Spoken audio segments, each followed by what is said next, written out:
Hi, I'm Ben Tyner, and this is Tony Wood. We're with Tyner Commercial Real Estate. And today we're going to be discussing demystifying commercial real estate loans. So there's many different types of commercial real estate loans available in the marketplace today, depending on the need of the borrower. If you're an owner-user out there looking for a building for your business, you have both SBA considerations and then conventional options as well. If you're an investor, then there are different types of loans depending on the lender that you choose, from insurance institutions to large national banks to local community banks.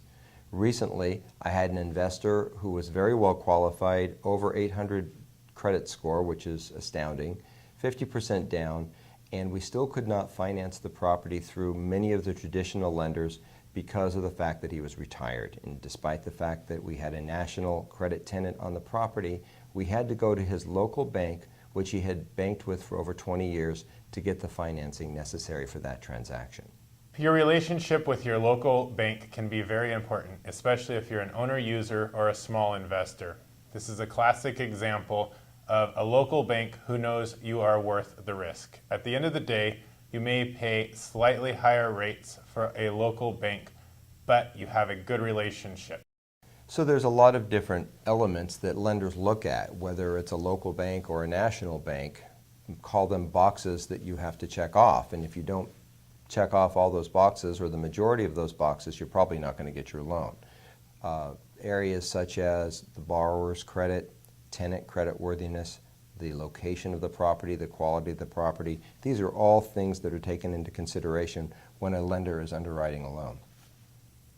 On the face, the smaller local bank may seem more expensive, but when you look at the actual loan application process and all the check boxes that you have to go through, your local bank will definitely be easier to work with in this loan process. And often some of these fees can be waived if you deposit your business funds with them. This is much more important to a local business bank to have your deposits than to a large national bank.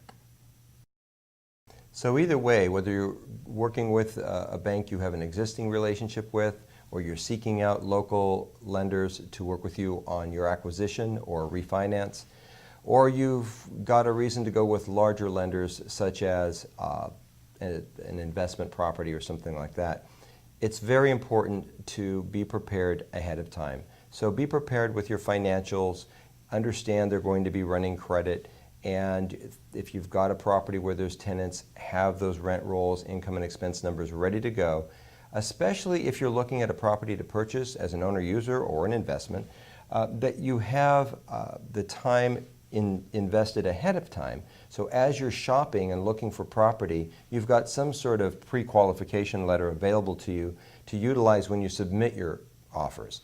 This helps give credibility to your offer and shows that you're a serious buyer.